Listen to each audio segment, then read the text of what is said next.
berjuang fisabilillah, tuju satu arah dan tinggi di jurang kalimatullah. Berbekal tawakal gapai cita dan suci martatillah, sabar gigih cekal menyebar risalah Rasulullah. Kerana dakwah tugas mulia, pusaka agung para anbiya, menyelamatkan umat mesti sepenuh daya. Walau dicaci, jua dihina, tidak akan memadam bara cinta. Rela dikorbankan segala-galanya demi redha Maha Esa. Yayasan Dakwah Islamiyah Malaysia melestari gerakan dakwah, menyatu memandu ummah, menyebar risalah nubuah. Yayasan Dakwah Islamiyah Malaysia, medan sinergi dan ukhuwah, binaan hukum bersatu tubuh, siru ala barakatillah, siru ala barakatillah.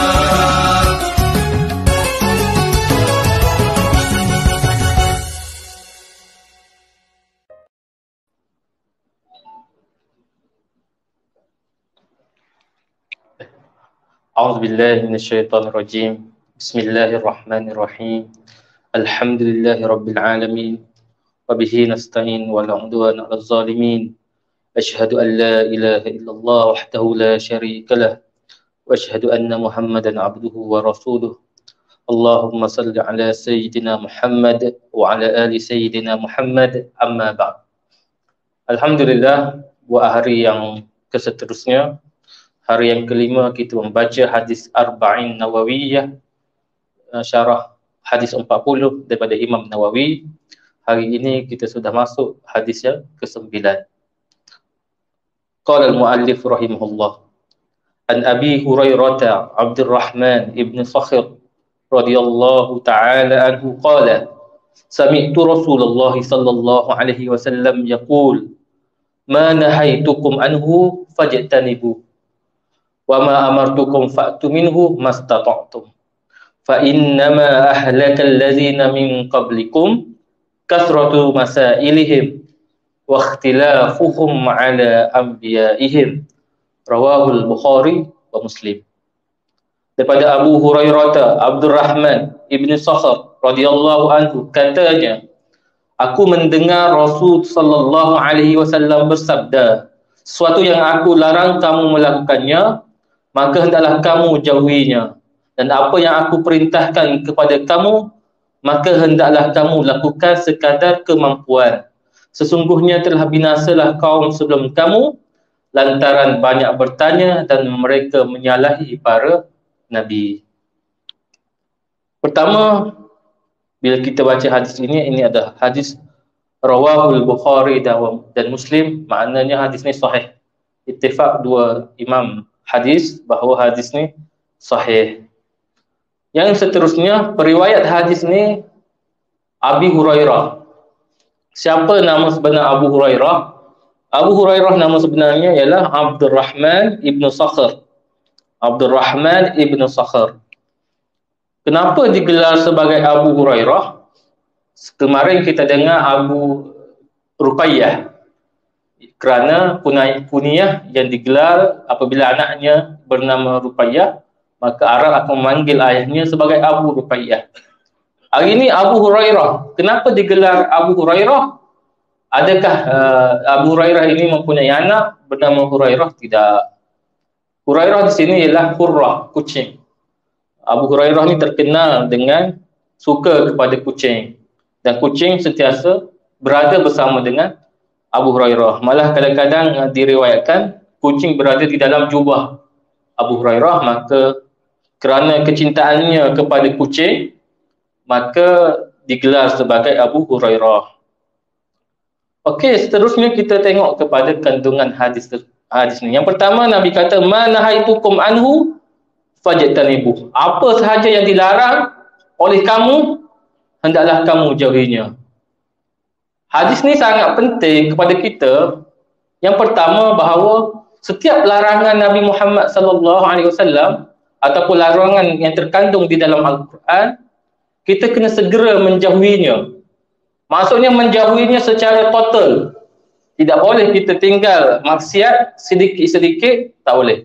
Apabila larangan melakukan dosa, larangan itu bersifat total, tidak boleh kita tangguh untuk daripada menjauhi melakukan dosa dan maksiat. Maka di dalam hadis ini Nabi sebut fajtanibu, menjauhinya ibta'idu, menjauhi secara mutlak, secara total, tidak boleh kita menjauhi secara sedikit. Ini adalah arahan daripada Nabi sallallahu alaihi wasallam. Kemudian kita baca wa ma amartukum bihi fa'tu minhu mastata'tum. Ini hebatnya Islam. Nabi kata apabila disuruh melakukan sesuatu arahan, maka lakukan sekadar kamu mampu, mastata'tum. Maksudnya setiap arahan Nabi untuk melakukan solat, melakukan ibadah, bersedekah ataupun sebagainya, kita lakukan dengan kadar yang kita mampu. Semua ibadah, solat, puasa, zakat, mengerjakan haji, semua ibadah ini, keempat-empat ibadah yang menjadi rukun Islam ni, kita hendaklah laksana dengan sekadar yang kita mampu. Sebab itulah syariat haji, ibadah haji hanya disyariatkan kepada mereka yang mampu sahaja. Mereka yang ada duit, mereka yang ada bekalan. Maksud bekalan di sini apa? Maksudnya apabila dia balik daripada mengerjakan haji, dia masih lagi ada wang untuk pulang ke rumah dan membiayai nafkah keluarga. Itu maksudnya orang yang berkemampuan mengerjakan haji. Jadi tidak semua syariat ini dilakukan secara total, kerana Islam ini sifat dia ihsan. Maksudnya macam mana? Maksudnya syariat ini dilaksanakan sekadar yang kita mampu. Beza dengan maksiat. Maksiat hendaklah dijauhi secara total. Tetapi syariat apabila disuruh, hendaklah dilakukan sekadar apa yang kita mampu. Inilah yang dimaksudkan dengan keindahan Islam. Kemudian di dalam hadis ni Nabi seru supaya kita ni menjauhi sikap apa? Banyak bertanya. Ada kumpulan Bani Israel ni suka bertanya. Apabila disuruh oleh Nabi disuruh oleh Allah Subhanahu Wa Taala kepada Bani Israel untuk menyembelih lembu, mereka bertanya kepada Allah, kepada Rasulullah Isa, kepada Musa alaihissalam, apa warna lembu itu? Bagaimana bentuk lembu itu? Mereka banyak bertanya. Dan Nabi melarang orang yang suka bertanya.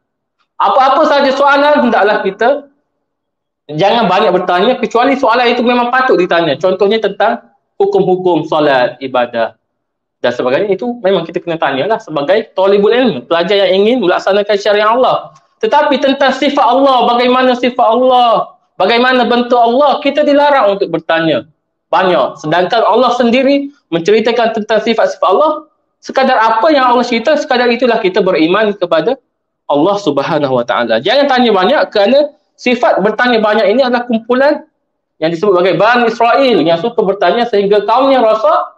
Kenapa? Yang pertama kerana banyak bertanya, yang kedua mereka rosak kerana mereka khilaf Nabi sallallahu alaihi wasallam. Maksudnya apa? Mereka tak turut Nabi dan mereka malah memerangi para nabi mereka. Mereka bunuh nabi-nabi mereka. Ini adalah sikap yang wajib kita sebagai mukmin, sebagai muslim menjauhinya. Sikap banyak bertanya dan sifat mengkhilaf arahan Nabi sallallahu alaihi wasallam atau bertentangan dengan arahan Nabi sallallahu alaihi wasallam. Jadi, apa larangan yang kita boleh buat? Ada larangan yang kita boleh buat. Apa? Perkara-perkara haram yang kita boleh buat apa? Apabila kita berlaku dalam keadaan darurat. Bila tak ada dah makanan, tak ada dah minuman, tak ada makanan, tak ada. Kalau kita tak makan perkara yang haram, contohnya khinzir, ataupun bangkai, kalau kita tak makan menyebabkan kita mudarat dan mati, maka di situ kita dibenarkan makan makanan yang haram sekadar untuk meneruskan kehidupan.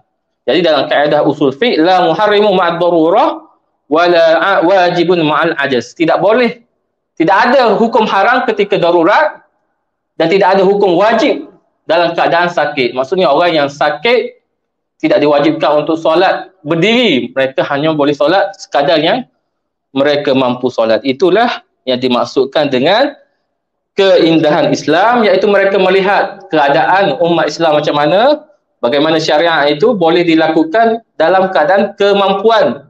La yukallifullah, Allah Subhanahu wa taala berfirman, la yukallifullahu nafsan illa wus'aha. Allah tidak memberi beban kepada semua hamba-Nya kecuali sekadar kemampuan oleh hamba-hamba tersebut. Dan setiap seruan Allah Subhanahu wa taala ini dan Nabi Muhammad semuanya adalah syariat yang wajib kita patuh. Apabila ada suruhan, maka kita hendaklah mengikuti segala suruhan Allah dan Rasul-Nya. Tapi apa yang menjadi masalah kita ni, apabila kita baca hadis Nabi suruhan untuk melakukan sesuatu, soalan yang sering ditanya oleh kita, benda tu wajib ke sunnah? Kenapa kita tanya macam tu, wajib ke sunnah? Sedangkan ia adalah suruhan.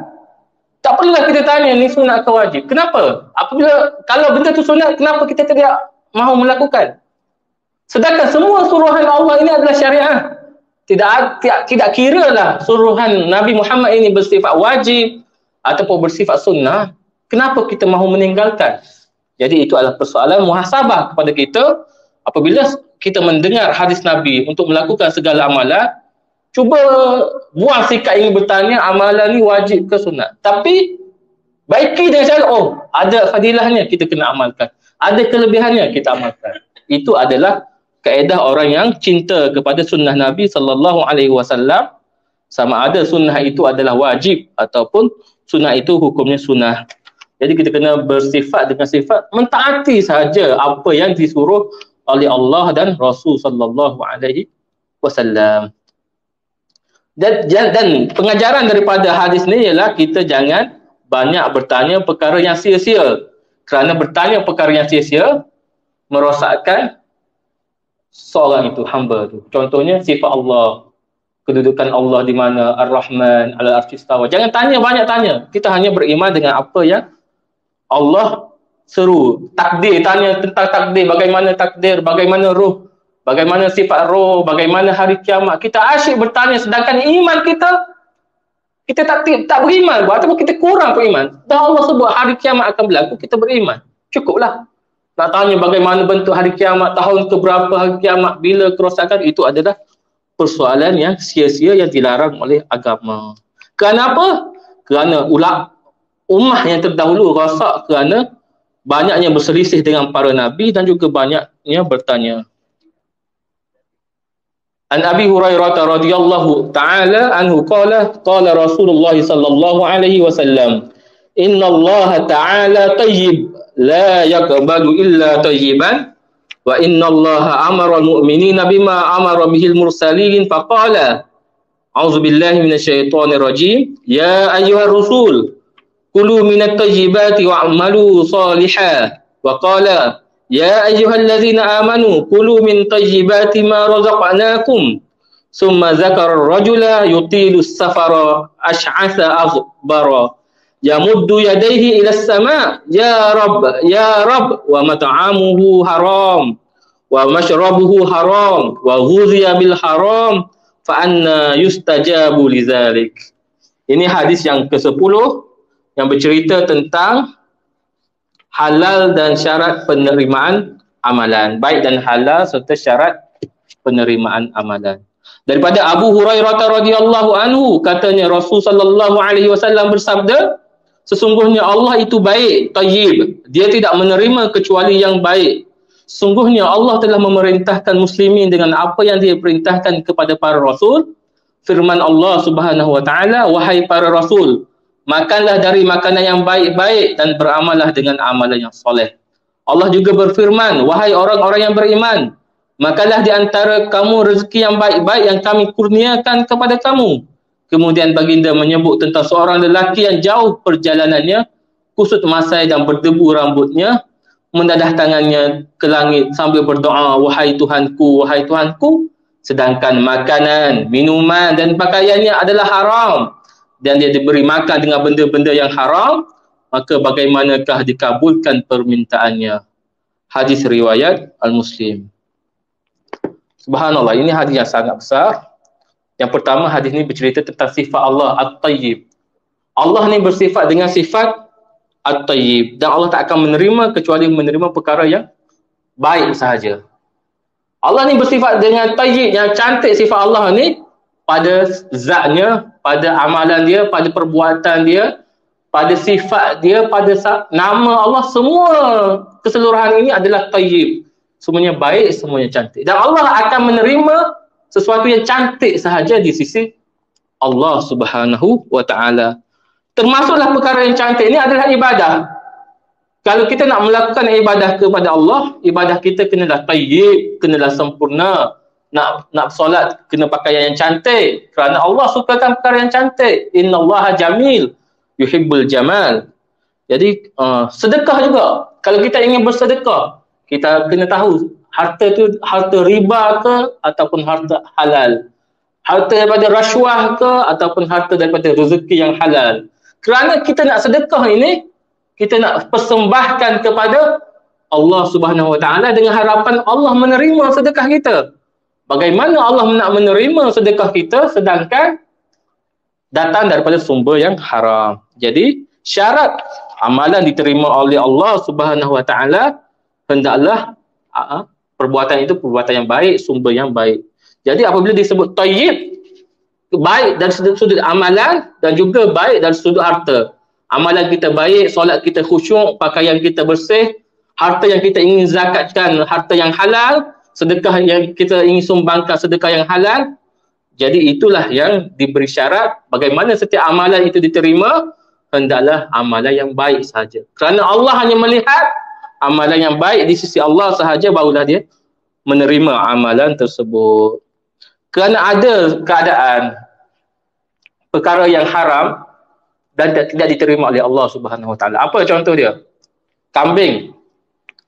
Kita makan kambing yang bangkai. Makanan yang kita makan itu adalah haram. Kenapa haram?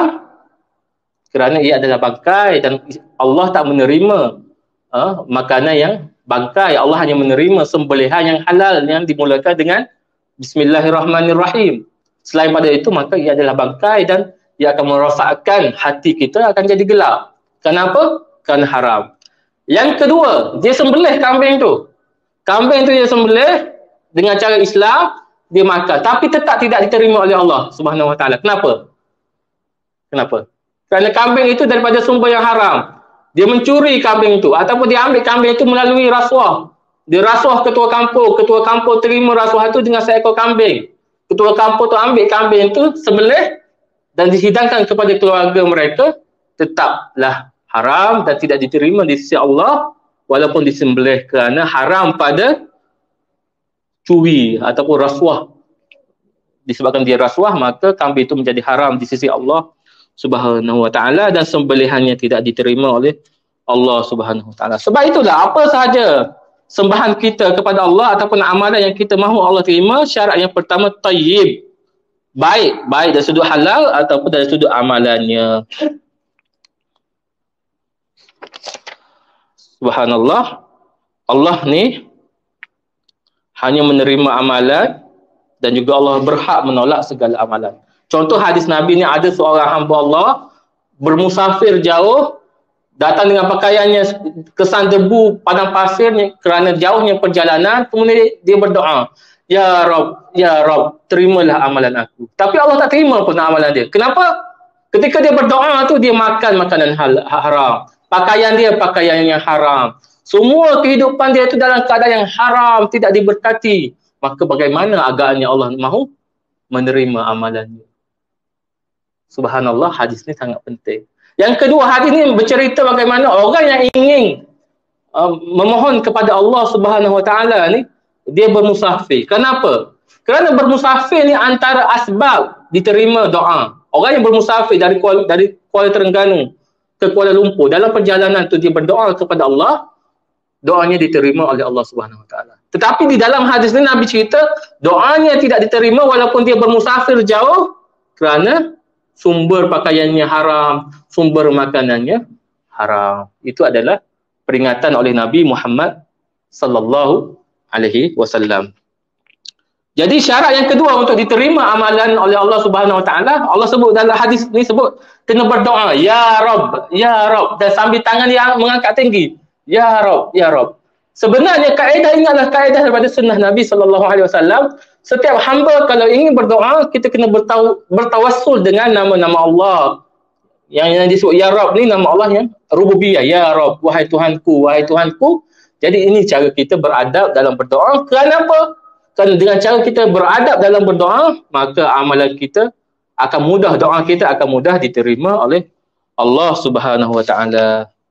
Contohnya kita sebut ya Rabbi Jibril, ya Rabbi Jibril, ya Rabbi Mikail, wahai Tuhan Jibril, wahai Tuhan Mikail. Ketika kita berdoa tu, insya-Allah dengan doa-doa yang macam tu kita mukaddimahkan dengan kalimah-kalimah itu, insya-Allah Allah akan terima doa kita. Ya Ghani, ya Ghani, wahai Tuhan yang kaya, wahai Tuhan yang kaya, bagilah aku rezeki. Itu adalah kaedah yang Nabi Muhammad sallallahu alaihi wasallam ajar kita supaya kita mendapat doa yang mustajab, doa yang makbul.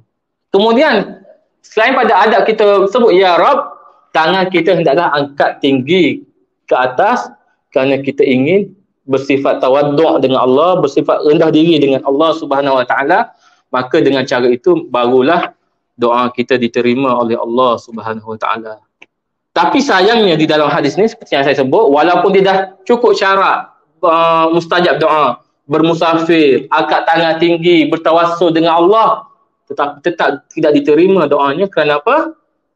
Sumber makanan dia haram, sumber pakaian dia haram. Jadi itulah peringatan yang besar oleh Nabi Muhammad sallallahu alaihi wasallam. Antara sebab kenapa doa tidak diterima oleh Allah Subhanahu Wa Taala, kerana sumber kita terima. Amalan kerja kita, rezeki yang kita lakukan setiap hari ni, adakah halal ataupun haram. Jadi kita kena sentiasa lah beringat, sebab makanan yang kita makan, wang gaji yang kita terima, yang akan kita beri kepada anak-anak kita, yang akan kita beri kepada isteri kita, adakah wang itu halal ataupun wang itu haram. Seterusnya hadis yang ke-11, an Abi Muhammad Al-Hasan bin Ali bin Abi Talib sibti Rasulullah sallallahu alaihi wasallam wa raihanatihi radhiyallahu anhuma qala hafiztu min Rasulillah sallallahu alaihi wasallam da' ma yaribuka ila ma la yaribuk, rawahu Tirmizi wan Nasa'i wa qala Tirmizi hadis hasan as-sahih.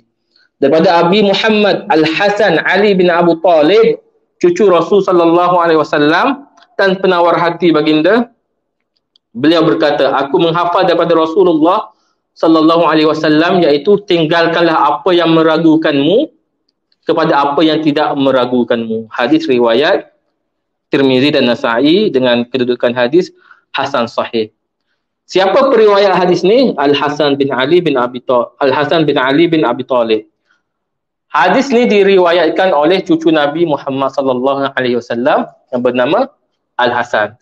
Cucu Nabi ni ada dua orang, Al-Hasan dengan Al-Husain. Kedua-dua ni adalah cucu yang Nabi kasihi oleh Nabi sallallahu alaihi wasallam. Al-Husain mati disembelih. Mati di Iran ataupun di Iraq disembelih Karbala. Al-Hasan pula dia sempat menjadi khalifah selepas Ali syahid, digantikan oleh Al-Hasan.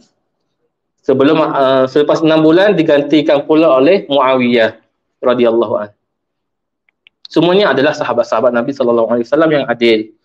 Cumanya kita pelik, kenapa dalam hari ini Al-Husain lebih popular berbanding dengan Al-Hasan? Kenapa? Kerana Syiah ni dia sentiasa mempopularkan Al-Husain, dan dia menjadikan Husain ni macam Tuhan dah. Kedudukan Husain ni sentiasa setiap hari Yaumul Karbala dia akan menjadikan hari peringatan kepada Husain, menyebabkan Husain lebih popular berbanding Al-Hasan. Sedangkan dalam sudut kedudukan, cucu Nabi Al-Hasan lebih utama daripada Al-Husain. Kerana apa? Kerana Al-Hasan menjadi khalifah selepas Sayyidina Ali. Tetapi muslihat daripada Syiah, mereka menjadikan Al-Husain sebagai pujaan dan mereka meninggalkan cucu Nabi yang bernama Al-Hasan. Ini bahaya kumpulan Syiah ni. Dia menjadikan manusia-manusia ni sebagai Tuhan mereka. Puja sangat. Sedangkan cucu Nabi ni, kita berkadarlah dengan sifat dia sebagai sahabat Nabi, cucu Nabi SAW. Kita menghormati dia sebagai Ahlul Bait, tapi tidak berlebih-lebih sehingga menjadikan mereka dipuja-puja seperti Tuhan. Na'udzubillah. Jadi di dalam hadis ni Nabi sebut, Nabi pesan, tinggalkan apa yang meragukan dan ambil apa yang meyakinkan. Maksudnya apa? Nabi mengajar kita dalam apa-apa urusan kehidupan, sama ada ibadah, muamalah, perkahwinan, tinggal apa yang meragukan. Contohnya kita datang hari ni, masuk masjid, kita tengok, aku ambil wuduk ke belum? Aku ambil wuduk ke belum? Main syak, aku ambil wuduk dan belum. Tak payah, tinggalkan syak, pergi ambil wuduk dan solat. Teruskan macam tu je. Jangan duk main was-was. Kerana dalam ibadah ni kalau kita was-was, syaitan akan mendahului dan merosakkan ibadah kita. Begitu juga dalam muamalah, dalam nikah. Akad nikah lepas perkahwinan, kita baru berfikir. Saksi kita ni seorang yang adil ke seorang yang fasik? Tak perlu fikir dia ni seorang adil dan fasik. Kerana akad tu sudah dilakukan dan sudah sah pun perkahwinan tersebut, maka tinggalkanlah apa yang meragukan. Itulah ajaran Islam, supaya kita tidak berada dalam keadaan yang sentiasa was-was, menyebabkan semua amalan-amalan kita menjadi rosak dan sebagainya. Jadi Nabi SAW menyeru kita tinggalkan apa yang meragukan dan ambil apa yang tidak meragukan. Jadi insya-Allah ini sahaja yang dapat kita ambil hari ini, 11 hadis. Mudah-mudahan Allah Subhanahu Wa Taala menerima segala amalan kita. Kasihan kita berpuluh-puluh tahun buat ibadah kepada Allah Subhanahu Wa Taala, tapi kerana jahilnya kita, kerana kita makan makanan yang haram, akhirnya apabila sampai di akhirat kita nak persembahkan amalan, tak ada amalan kita yang diterima oleh Allah, kerana semua amalan kita ni menjadi haba'an mansura, menjadi pasir-pasir yang terbang pergi, kerana tadilah tidak ada ilmu. Kita buat amalan dengan makanan yang haram, sumber rezeki yang haram. Moga Allah Subhanahu Wa Taala mengampuni kita dan Allah mengasihi kita dan kita masuk syurga Allah dengan ihsan daripada Allah Subhanahu Wa Taala. Insya-Allah subhanallah akan sentiasa melihat hamba-hambanya yang sentiasa mengharapkan keredaan Allah, ar-raja wal khauf, mengharap amalan kita diterima, wal khauf, dan takut amalan kita ditolak oleh Allah Subhanahu Wa Taala. Dua sifat ini perlu ada kepada setiap umat Islam supaya setiap ibadah kita ni Allah kasih, Allah terima, dan seterusnya Allah masukkan kita ke dalam syurga dengan ihsan daripada Allah, dengan kasih sayang daripada Allah Subhanahu Wa Taala. Sallallahu ala sayyidina Muhammad wa ala alihi wa sahbihi wa sallam, walhamdulillahi rabbil alamin. Assalamualaikum warahmatullahi wabarakatuh.